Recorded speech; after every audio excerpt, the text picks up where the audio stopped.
Who are you? I'm your new resident. Oh. Are you gonna help with the rent? No, because I'm evil. A resident who is evil.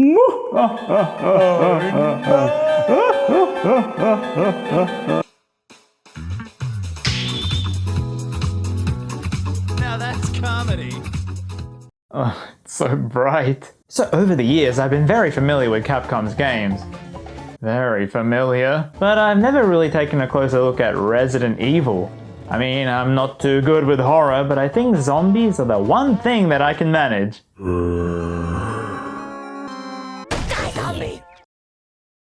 But then Resident Evil 8 came out and I loved it. Oh no.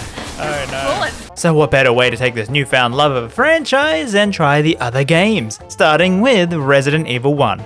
Oh no, that's too far back. Now it's Wesker's time to disappear. I don't know what's going on. So here's Resident Evil 1 Remastered on Steam. And no, I just didn't buy a bunch of Resident Evil games during a Steam sale. Resident Evil Resistance? What the heck is that? Sonic Lost World? Oh no. Well, let's just start it, shall we? Jeez, the dude didn't even get to say hi. What is up, YouTube? Make sure you hit that like button and subscribe.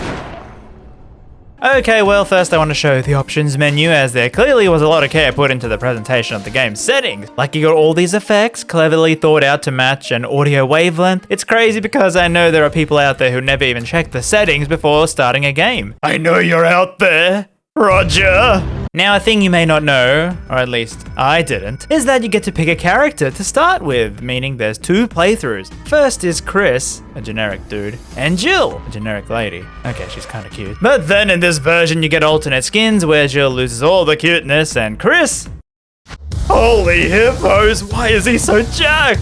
So from what I understand is that Chris is in a lot of Resident Evil games, and this design was done in the later ones to now mimic that style. And hey, people seem to love him in Resident Evil 8. Ah, heck yeah! But this, I can't get over the change in this. It's like you go from mommy's boy to literal Chim Dude Bro. I mean, if that's what it takes to look manly, maybe I should try it. I hope this joke was worth it. I have to film this on a separate day. This thing itches. So looking online, it's actually a different sort of playthrough depending on who you pick, and I'll get into more on that as we go, but most people recommend that newcomers start with Jill, so that is what I shall do. What the hell? I thought this was the difficulty setting, not how I spend my weekends. So the game either offers normal, easy, or very easy at the start. And as this was my first time, sure, I'll go on a hike. We then get a pre-rendered cutscene showing how this took place in the good old 90s, where some special forces were sent out into this mansion but never returned contact. So this STARS team, so terribly, alright, really? Spatula! They go in to investigate, and for an opening cutscene, it's really great. You see all the characters like Best Bro Joseph with all the interesting angles, and you even got the scares.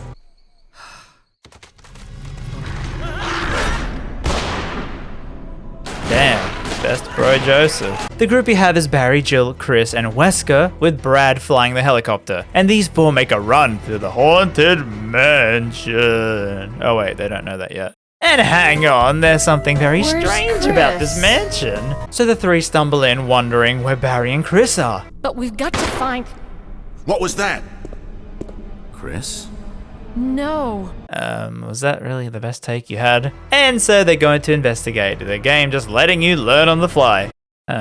You really had to spend time animating this. Of course! Also, by the way, I am playing this on the PC to get that authentic gaming experience. So you know that means keyboard? Yeah. Don't look at me like that. I actually got like the world record almost on Batman Arkham City on the PC using a keyboard and mouse. Yeah. So you walk around with shift to sprint, right click to aim, and left click to fire the bullets. The game has options to rebind keys, and there's also some sort of auto aim if you want, because yeah, Jill doesn't really aim at the zombies, as the hitboxes are incredibly forgiving here. Just aim in the general direction and shoot. Now when you move forward...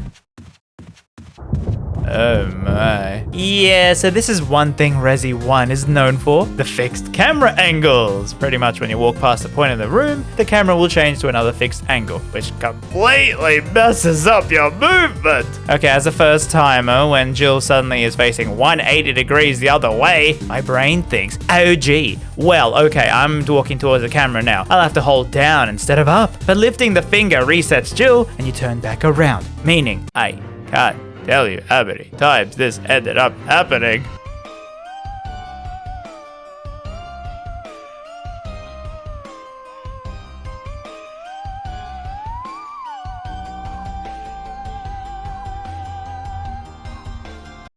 What the heck is that?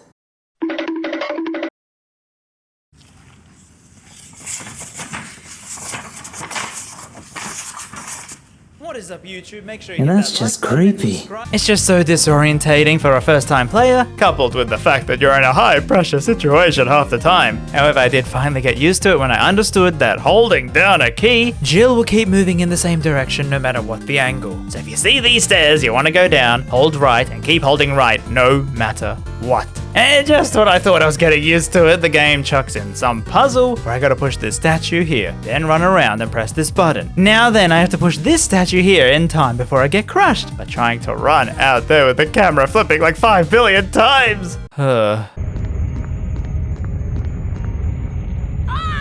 Anyway, we pick up this ink ribbon with this weirdly placed typewriter. I'm sure the owner just loves to type in the dining room on a tiny desk, huh? Now this takes up an inventory slot and Jill has 8 of them. Chris, on the other hand, only has 6. And Jill has a lockpick while Chris doesn't, and these and a few more different things are the only gameplay differences between them. So we continue on to where we heard the noise and oh no, is that Gollum? These are the zombies, pretty basic design, you know, and I'm sure with our gun, we can do this as a STARS member. And I didn't save for the typewriter, by the way.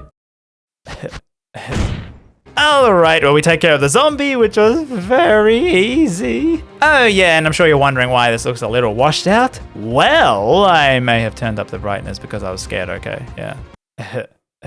So Barry takes care of a zombie and we head back to Wesker, who is sort of our group leader. But he's not there. Great, stuck with this bozo. Well, time to investigate this place, I guess. Yeah, gee, I wonder what that noise is. So Barry says to split up to find Wesker and Chris, and yay, that's great. Leave me all alone, the star zombie killer, yay. That's it, I changed my mind. Screw you, Chris, I'm going home. On second thoughts, maybe I'll stay. So the game becomes you exploring alone, finding which rooms you can open with a lockpick to eventually get mansion keys to open bigger doors. And along the way you find things like a knife to defensively stab zombies, or even stun them. I sure hope this doesn't restart his heart. You also pick up ammo and key items to solve puzzles, as well as health items like green herbs, which is cool because your health is like a hospital readout on the pause menu. I seriously love the presentation of this game's UI. Everything just feels like it's a part of the world. And yeah, you may be thinking, I'm dying in a zombie house, why wouldn't I pick up everything? Well, because you only got 8 slots, including your weapons, and you also need them for key items and puzzles to open doors. You can't just go running around like Jill the tourist. No, at these safe rooms you get a chest where you can store items. And each time you leave, you must decide how many spaces you're leaving free for new things. So it becomes a strategy of knowing what you need and when, or you could look up a guide. So yeah, I know it's my first time and everything, but how the heck would I have solved all these cryptic puzzles with only using one save at a typewriter? Because if you're full on items, you can't pick up anything new, you can't drop anything. So there was even a point where I would rather waste ammo to get a free slot than make that round trip again. I mean, how did people manage this back in the day? I mean, seriously, let me know down below, you know, like type in the comments. And speaking of saves, so I get that as part of the horror, you're meant to save a limited number of times with this item. But why, oh why, did there only have to be typewriters in the rooms with chests? It means that you never carry the ink, but when you enter the safe room, you get to the chest, swap the ink out, walk to the save the game, and then walk back to the chest and put the ink away. It doesn't add any challenge apart from a limited number of saves, but then I guess they could just have the save be limited to each typewriter, like only use 10 times, then it breaks. I mean, they do that thing with the door. It was just a really odd design choice. Anyway, Jill continues on examining the mansion, killing the zombies, getting attacked by the zombies. Oh jeez. And laughing at things. All around just ruining the current state of the mansion. Excuse me, I'm using the tub. Ah, a zombie!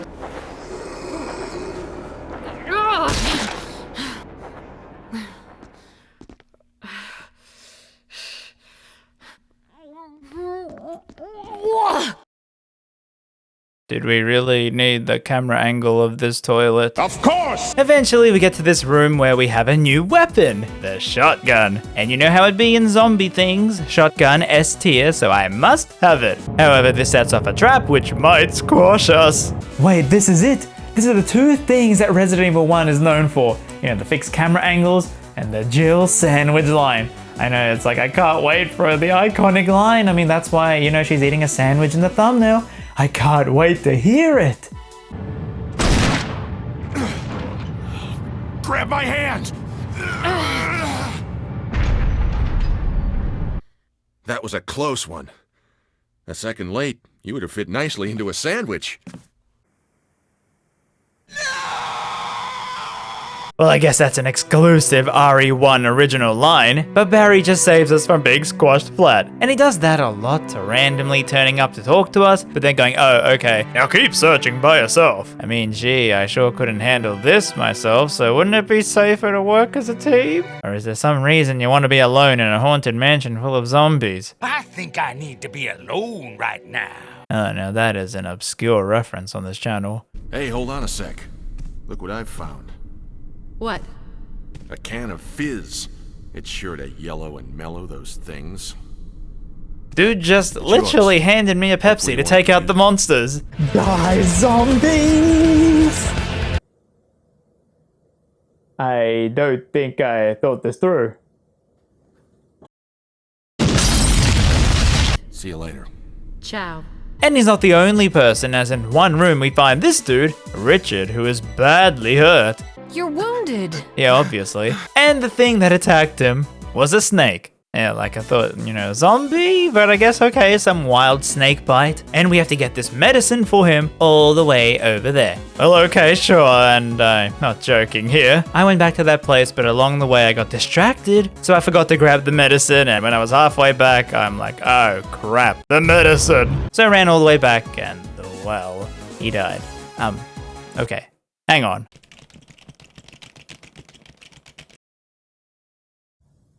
Oh, what the hell? Well, turns out he's kind of important in an optional sort of way, as if you save him, he helps you out later on with the boss fights, sacrificing himself at different points, plus giving you a more broken shotgun. So yeah, I kinda locked myself out of that. Oh well. And around this time, the guide was telling me to burn the zombie bodies because something I noticed even after blasting them with so many bullets, the bodies just sat there no matter how much time passed. Well, as it turns out, if you wait long enough, they turn into this. Holy heck, this thing is fast! Are you dead? Yes. Alright, guess I'm burning them all. Ah, toasty. Well, okay, we continue on and stumble upon the thing that killed Richard. No, and it wasn't my slow response time as a first responder. A snake. This snake to be in particular. Oh god, why is it so huge? Well, it turns out the zombies aren't the only crazy things in this game. Like, you also got birds. Haha, you stupid birds, you can't hurt me. Oh no! Now, while we are here, I never really talked about the actual puzzles, even though they are a big part of the Resident Evil games. Well, a lot of them are based on the room, so there's this key you need, so let's grab it. Nice. Oh no. I'm gonna die. Well, good thing I managed to get this replica key beforehand and, you know, swap it out. I can see how without a guide this might have been so annoying because, well, you would have to know to bring this key here and swap it out, or you would have died. I don't know, is it a thing? Would you have known this without a guide? I'm asking you. Yes, you. Roger. Oh, what is it now? Ah, Barry left me a note. Feeling fine. That's not worrying at all. But the other puzzles involve moving pieces over, turning up light switches, pressing things into the right orders, or just talking to a moose. I see. And I can sort of understand how it might have been fun to work these things out back in the day, slowly making your way through the game, but without a better save system. Now I gladly looked up a guide doing these. Just how Jill suddenly looked up a piano guide to play this. Now, I did see people online say how they hated one thing in this game, and that was the long door animations. Like, there's even mods to skip the animation. But yes, every time you enter a door, it shows this unskippable animation, which is different for every single kind of door, ladder, and so on, which is kind of cool. And I don't know, I didn't find it too bad. It added to the atmosphere. Also, because I was using a guide, I didn't need to backtrack, so... Now, at this point, I was surprised because you don't actually have the whole game take place in a mansion. Yeah, you eventually make your way through these creepy woods and into this shack. And while this was happening with the video guide I was watching, I noticed there were some cutscenes where Jill was talking on a radio to Brad, the helicopter guy, but it, didn't trigger for me? Was it a glitch, perhaps? Anyway, we make it to the next house where the puzzles ramp up to 11 and... Nope. Goddamn spiders, why? I missed the zombies! Well, in this house, we overhear two people talking, and hey, look, it's Barry! I think age is starting to take its toll. No, I think you're betraying us for someone else. How could you, Barry? Anyway, Jill doesn't worry and continues to this underground lab. Wait, this was here the whole time? And what the heck, a shark? This is literally an Australian's worst day right now. Well, after that little escape room, we need to get past this giant plant. Yeah, I mean, what even is a zombie anymore? But I'll be fine, I'm sure. I'm on very easy mode after all. Alright, what does the guide say? Okay, poison the plant. Gee, I could have thought of that. Yay, chemistry!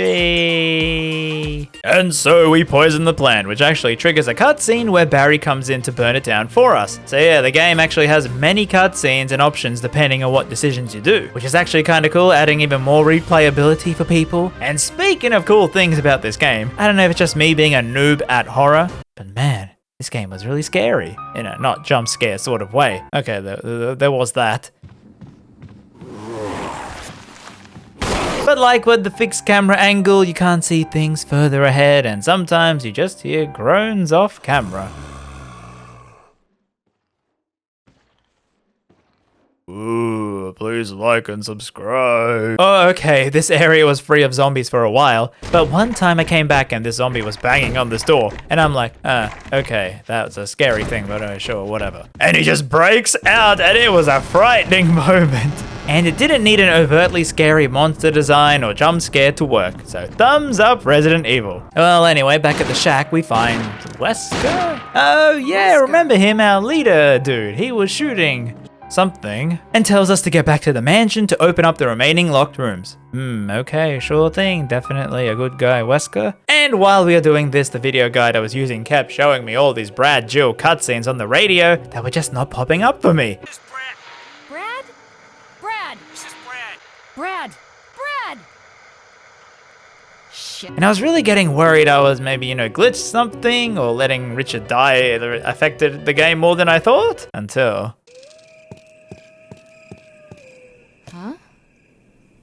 I can't believe it. It was the radio. I never picked up the radio my first time here. I somehow missed the pixel perfect square to pick up the radio, missing all these cutscenes.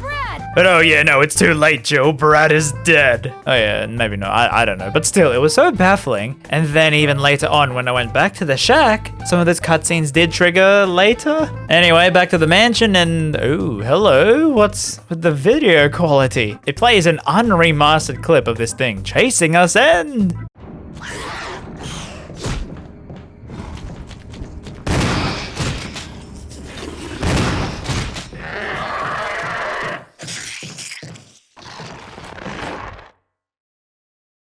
That ain't a zombie. So yeah, these are hunters, a faster type of monster that roam the mansion. Great, just great. I really miss my zombie bros. And so after more mansion stuff, we end up going back to the shack towards this new tunnel area, where we find... Is that voice Enrico's? Stop! Are you with anybody, Jill? No. Yay, But she's single. why? Umbrella set us up. Enrico!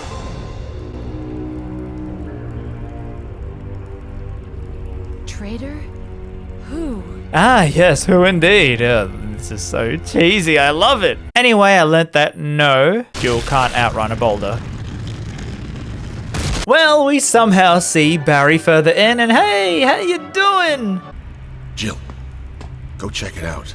Okay, why me? Can't you do these things by yourself? Well, it was for a reason, because when we return, Barry abandons us. Oh no, he was evil all along. Anywho, further in we go, having to dodge a mutated human, who we learn was the daughter of some scientist who worked here and was experimented on. She also hits pretty hard. We learned this all from files that you can pick up throughout the game. Well, turns out she becomes a boss, blocking the entrance to the secret base which Umbrella Corporation used. No, not that thing that keeps the rain away, the bad guys. What, that was barely explained in the game? Yeah, well, Well, I don't know how to explain the story then. I can help with that. Who are you? I'm you, but I read the Wikipedia.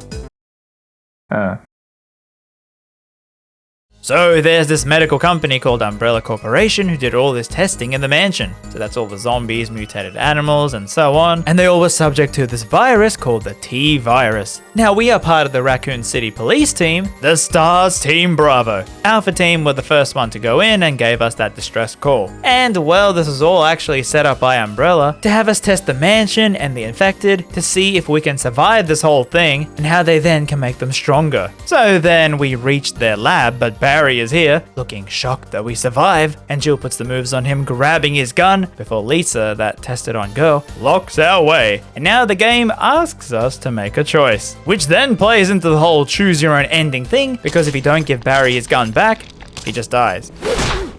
But you can still finish the game and not bring him along with you, so, but okay, fine. I never wanted to do this alone. Okay, here's your gun. And he distracts Lisa for long enough for you to push the pillars off, opening the coffin in the middle, revealing Lisa's dead mother's skeleton. And she grabs the skull before jumping off. Will we see her again? I don't know. First time player, remember? And well, okay, I guess big old Barry's just forgiven, and he says, alright, you let me stay safe here while you explore the crazy lab. Gee, thanks, Barry. So now this brings back the zombies, but we have so much more weapons, it ain't really that scary. Well, okay, it is. The design is so eerie with so many puzzles to solve, like x-rays, passwords, and don't run with this fuel or you'll explode. You want me to explode? Yes!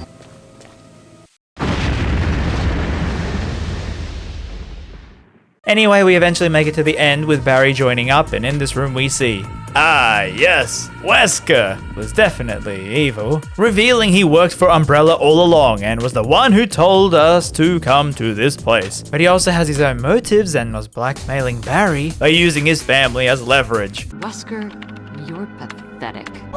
And now he frees the most perfect zombie created, the Tyrant. What? Premature.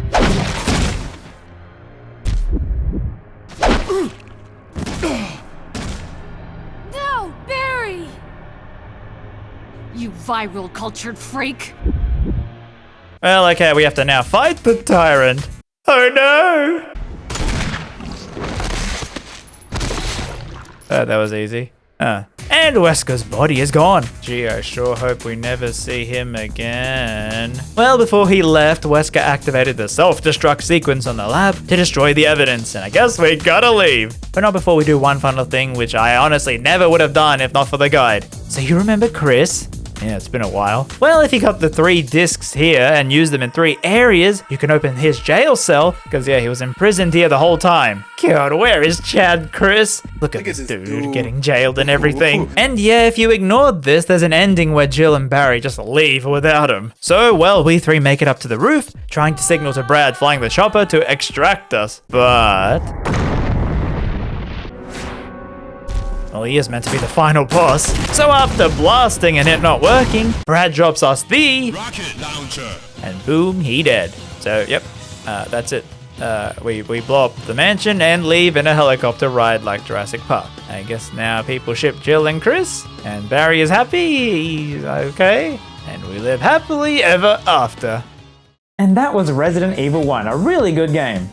Not great, but really good. It was the first in the franchise, so I know they can do a lot to improve on it, but as a remaster of a very old game, it was actually kind of creepy and scary, but also cheesy in the right moments, you know, the right places. Ciao. Yeah. The mix of tight rooms, limited camera, inventory slots, the crazy things the enemies would do, plus the design, sounds, and very minimal but eerie music, made for a really fun time. Plus, I also really like Jill, even though you didn't get much of her character-wise. It's just a shame they could have fixed some things with a remaster like the save things, and honestly, I would not have beaten this game without a guide. But that's it, right? I'm done, no more. Wait. When you beat Jill's route, you get a new outfit for her. Holy moly, time for another playthrough. Hey, Whisker, where's Chris? I'm kidding, fine, I'll talk about Chad Chris, who is indestructible. I mean, he's so big, the zombies don't even want to hurt him.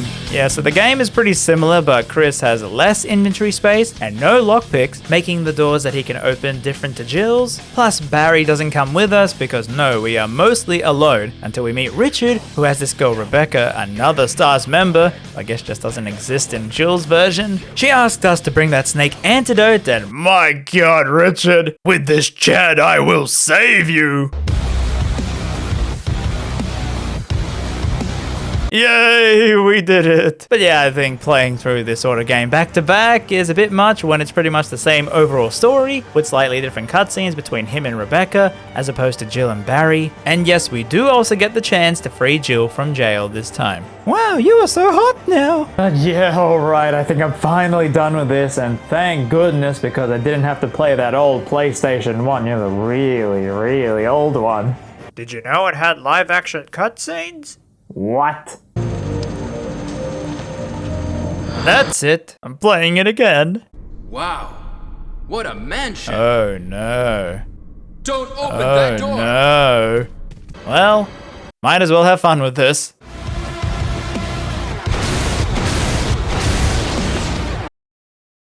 Trojan, RamZaes, Magnum, Chic.